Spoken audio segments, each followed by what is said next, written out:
In a prior video we started to use the linear tool, and that would be something like this here, where the current brush was being drawn along a single straight line, and also the rectangle tool and the oval tool. And we saw that we can do a hollow oval, or we can do a filled oval, and we can do the same with the rectangle, clicking in the lower right portion of it. And so a couple of things we might want to experiment with still here is to just play with some more of the brushes going along those tools. And so let's explore, and perhaps we'll use some of the presets that we can find in the browse media. So click on that, and of course that's the context bar that is context sensitive, meaning it changes based on what tool you have. So if you want to see those brushes, you cannot do so if you're in another tool than the brush tool. Right, so make sure you select the brush tool, and then you'll see the context bar for the brushes, where you also have the mirror capability. Although, you know, the mirror, there's a couple of things there. The symmetry, that is for the brushes, but there are some things like the mirror that actually is not limited to just the brushes. So we'll go back to that also as we explore the rectangle and oval tools. Anyway, at this point what I'll do is leave the preview on, so that I can see if there is a custom brush that I'm actually using, and it would be tracking it. Right now it's not, it's just showing me the little crosshair cursor. But let's go and enable and tack this down here so that I can keep this visible and accessible at any time. I'll make this a little bit smaller, something like so. There you go. And then so as you pick some of these brushes, you can see that it's ready to paint with that, and it's tracking, it's showing you the preview. If you disable that preview, you don't see it. If you enable the preview, you will see. And this one is a animated brush, so every time I click or every time I drag, it's cycling through them and picking the next image that's in that brush sequence.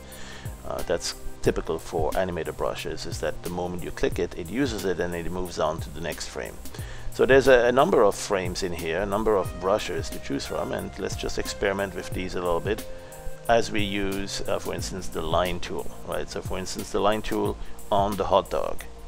All right, that's the hot dog tool, the hot dog brush, and let's use the line tool. Well, sure enough, we can do a straight line connection there, and we can do straight hot dogs.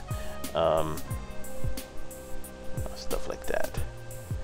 Then we can also go with the flowers and keep it in the linear tool. Now these flowers are randomized in the position, we've seen that before.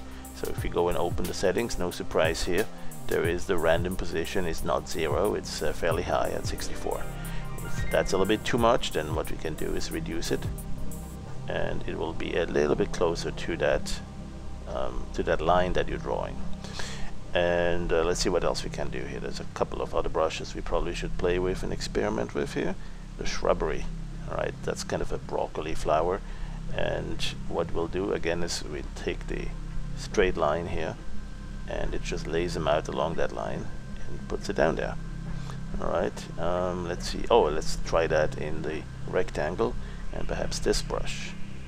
Okay, this is sort of a scratching brush. Let's use the rectangle, and there you go. Alright, so something like this here. Fun stuff to just play with and spend the day on. Let's see, airbrushes, art styles, a couple of impressionistic tools, basic tools. These are the hard edge, soft, all sorts of different styles. And let's see, calligraphy. There's some calligraphic brushes. What we'll do is we'll try those. It's interesting here how it lays it out on the inside. Let's go cartoony. So cartoon grass. And those were probably rendered in the particle brush system and then captured as a static image, and then use that as a custom brush. So let's see what that looks like with the rectangle. There you go. There you go. Okay, and with the oval. lots of others, rocks, right? So here we have some rocks. Let's get the oval rocks or the rectangle rock formation. And moving on, we have CyberSign has a couple of presets here. Let's go put that into a rectangle shape. Draw that along the rectangle. Some of them will take a lot of time. Some of them will be really interesting to exploit, make some funky art shapes and form with that. Look at this one here, for instance. Nice. To create some interesting lighting effects, it seems. And you know, sometimes it's done with some post effect shadow drop, and you can usually see and check on that if you go to the brush tool and select settings. You can see if there's any FX, special effects, and if you enable that, you get additional shadowing effects. Right, see how it, after I let go, boom, it does a little shadow drop on top. Let's do that. Let's give it a little bit more blurriness to that shadow and make the offset even bigger so it goes even farther. There you go. And maybe not that dark. Let's lighten it up on the opacity a little bit. There. Alright, so now let's do the following here. Let's grab this and do a rectangle, something like this, from the outside to this side here. There's the first one. And then let's do another one.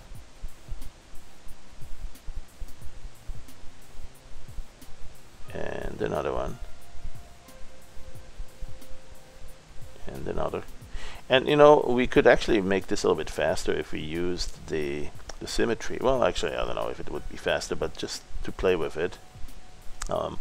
If you want to see that shadow drop, oh, it looks like the shadow drop took a little while to render on top here.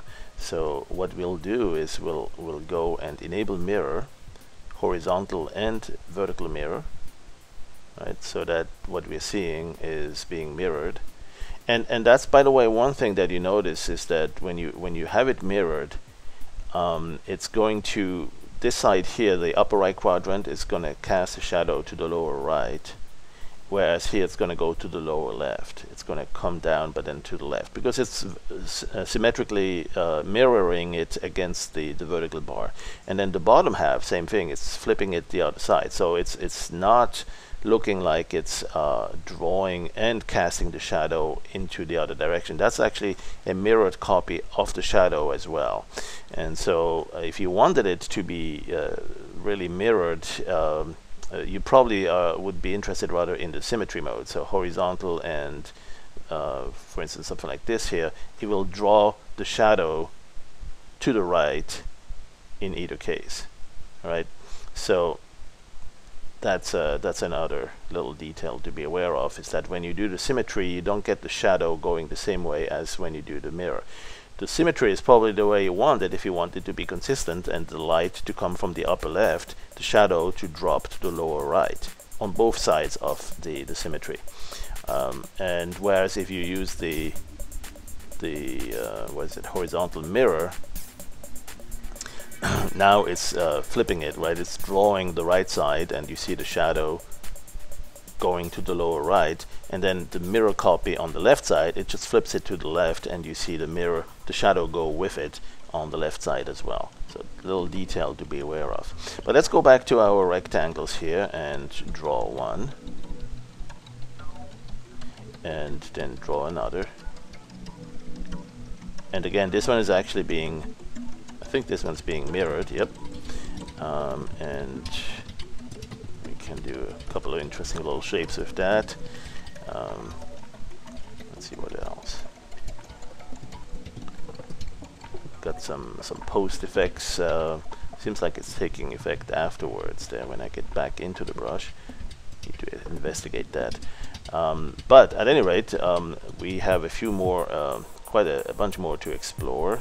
We have some effects brushes like smearing, and I'm still using that mirror mode right now, so let's see what happens there. Yep, sure is mirroring to the other side, the horizontal mirror. Let's do, that's the smear, that was the modeling clay. Right, the modeling clay will keep it a little bit rough if you want. It's not a very clean appearance there, whereas the smear is going to keep it very smooth and almost like blurry. Let's see, going back to the oval, let's see if we can do a little bit of an oval smear there.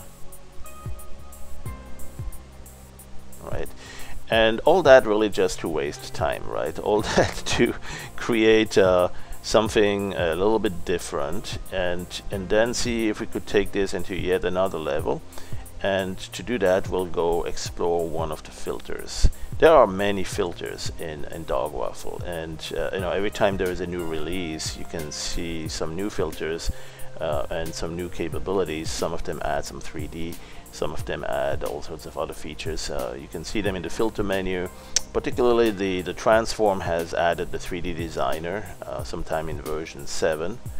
And you know, when you do that, you can see a 3D elevation map that you can control here, the density also of it, and then you can go into perspective or non-perspective mode and shaded mode, and even use the coloring from the image underneath it, and get some really interesting little new art designs coming out of that. But there is a lot of there are a lot of other uses, other filters. Let's go back to the original. In fact, let me store this. This is something we do all the time. We temporarily store it in a image buffer so that we can get back to it quickly if we need to. So that if we modify this, or if we do all sorts of painting effects and other destructive modifications, and we don't like them and we want to go back to what we had before that, we can just click on here to restore that image. And so at this point, let's just finish with some of the artistic filters. In particular, there is one that was just recently internalized, the Oilify, that makes it a little bit more like oil painting look, and there's a couple of different algorithms for that. And there is also another artistic filter which opens a whole world of new capabilities too, and this one is called the graphic pen. So what that one does is it takes it makes it look like we took a graphic pen and actually painted or drew this in some sort of a crosshatch way, perhaps less density there. Perhaps we also have a stipple pattern instead here with the colors underneath it, and we can change the density, increase the pen size, change the density even more, increase the pen size until they get really big. Stroke length, maybe reduce that as well. Boy, there's a lot of them here. Look at that. Alright, what else do we have here? The pointillist. Oh, that's the one I was actually looking for, I think. Yeah, let's go back into the upper range here and set the pen size pretty high. Right. And without color, just grayscale, or with color. There's also the scribble. That one does really interesting shapes too at times. And of course, for that we may need the stroke length a little bit longer. So there you go.